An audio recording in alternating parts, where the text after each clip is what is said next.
अच्छा ये बताइए, हम और आप जिस कथा को यहाँ गाने और सुनने बैठे हैं, इस ग्रंथ का नाम क्या है बताइए, जोर से बोलिए। क्या बात है, रामचरितमानस। अच्छा ये बताइए, ये जो रामचरितमानस है, इसकी रचना किसने की? किसने? अच्छा महाराज आप बताओगे? भाई बहनों ने तो बता दिया। तुलसीदास जी आप बताओ। बड़े बड़े बुजुर्ग बैठे हैं और राम कथा के बड़े प्रेमी हैं महाराज हमारे क्षेत्र में। राम जी की कथा तो घर घर पढ़ी जाती है और सुनी जाती है। बताइए किसने? शंकर जी ने। भाई दद्दा जी ने बोला शंकर जी ने। एक बार जोरदार इनके लिए तालियां। अच्छा बहनें सोच रही होंगी और भी लोग सोच रहे होंगे कि भाई ये तो बता रही है कि रामचरितमानस की रचना शंकर जी ने की। अच्छा यहाँ कुछ लोग बैठे सोच रहे होंगे कि भाई हमने तो सुना था कि तुलसीदास जी ने की, और ये कह रही है शंकर जी ने की। तो देखिए ये हम नहीं कह रहे, ये गोस्वामी तुलसीदास जी ही कहते हैं कि रामचरितमानस की रचना भगवान शंकर ने की है। अच्छा आप कहोगे कि प्रमाण क्या है? भाई क्या प्रमाण है कि शिव जी ने ही रामचरितमानस की रचना की है? क्योंकि महाराज आजकल लोग बिना प्रमाण के बात को स्वीकार नहीं करते। तो आप कहोगे भाई प्रमाण क्या है कि भगवान शिव ने ही रामचरितमानस की रचना की है? तो देखिए प्रमाण रामचरितमानस में ही है। गोस्वामी तुलसीदास जी कहते हैं, रची महेश निज मानस राखा, बाई सुसमय सेवा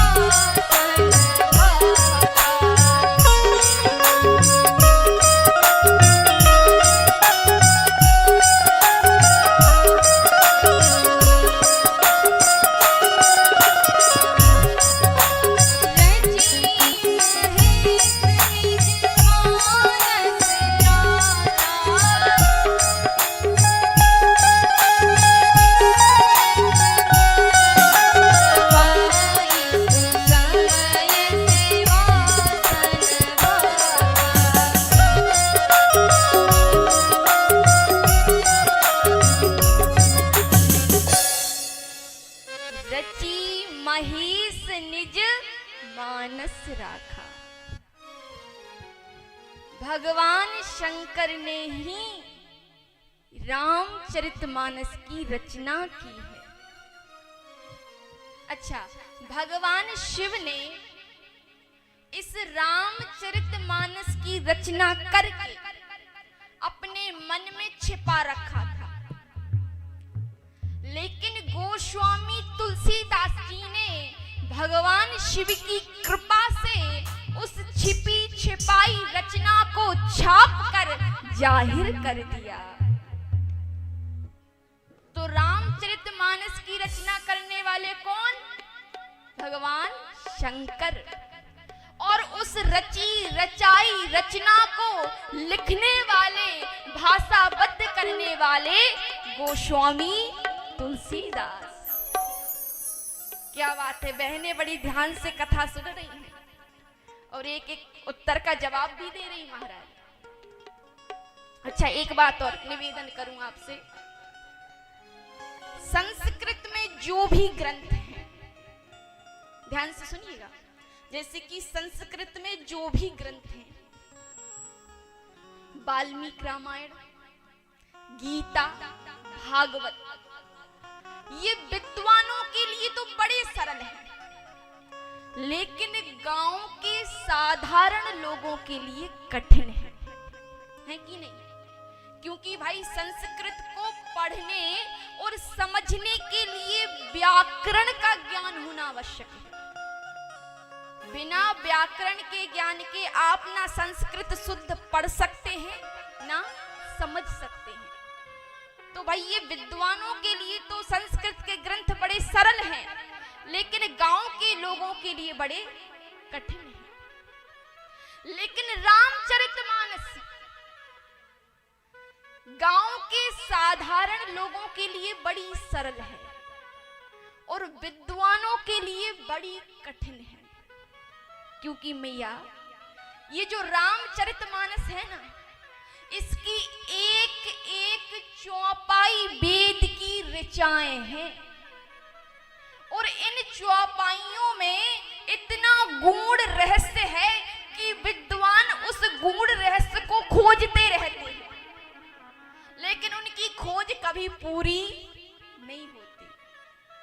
क्योंकि गोस्वामी जी ने इतने गूढ़ रहस्य इतनी सरल भाषा में लिखे हैं, तो विद्वानों के लिए तो ये बड़ी कठिन है, लेकिन हम गांव के साधारण लोगों के लिए बड़ी सरल है महाराज, है कि नहीं भाई? सीधी सीधी चौपाई पढ़ी और अर्थ पढ़ा। इसका अर्थ ये है, हमें ज्यादा गहराई से मतलब नहीं है, हमें तो बस भगवान की कथा तो समझ में आ गई, पढ़ ली। तो ये जो रामचरितमानस है ये विद्वानों के लिए कठिन है, लेकिन हम गांव के साधारण लोगों के लिए सरल है।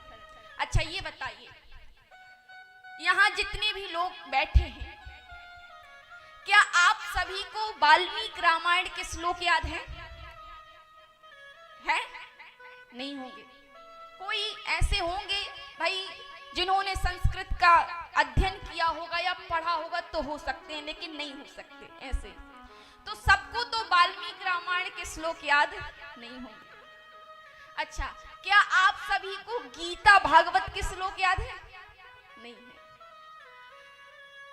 लेकिन ऐसा कोई व्यक्ति ऐसा यहाँ पर नहीं होगा जिसे रामचरितमानस की चौपाई याद ना हो, है कि नहीं? क्यों मैया? ऐसा यहाँ कोई व्यक्ति नहीं होगा जिसे मानस की चौपाई याद ना हो। छोटे बच्चे से लेके बुजुर्ग तक, खेत में काम करने वाले मजदूर से लेकर बड़े बड़े बिजनेसमैन तक कोई भी ऐसा नहीं होगा जिसे मानस की चौपाई याद ना हो। अच्छा, ऐसा होता है कि रोज घर में वाल्मीकि रामायण पढ़ी जाती हो?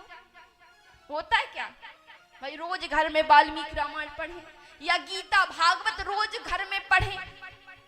नहीं होता होगा। लेकिन हाँ, रामचरितमानस रोज घर घर में पढ़ी जाती है। क्यों? क्योंकि ये सरल भाषा में है, समझ में भी आ सकती है और सामने वाले को समझा भी सकते हैं। तो महाराज ऐसा कोई नहीं होगा जिसे गीता भागवत के श्लोक याद हो, लेकिन ऐसा भी कोई नहीं होगा जिसे मानस की चौपाई याद ना हो। सबको पता है।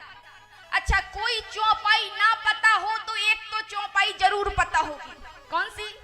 मंगल भवन अमंगल हारी, मंगल भवन अमंगल हारी, द्रवहु सुदशरथ अजर बिहारी, द्रवहु सुदशरथ अजर बिहारी, मंगल भवन अमंगल हारी, मंगल भवन अमंगल हारी, मंगल भवन अमंगल हारी, मंगल भवन अमंगल हारी, द्रवहु सुदशरथ अजर बिहारी, द्रवहु सुदशरथ अजर बिहारी, द्रवहु सुदशरथ अजर बिहारी। तो बताइए, ये तो चौपाई सबको पता है, ऐसा कोई नहीं होगा जिसे ये चौपाई पता ना हो। तो महाराज भगवान शिव जी की बड़ी कृपा है कि भगवान के इतने गूढ़मयी रहस्य को इतनी सरल भाषा में हम सबके लिए सुलभ कर दिया।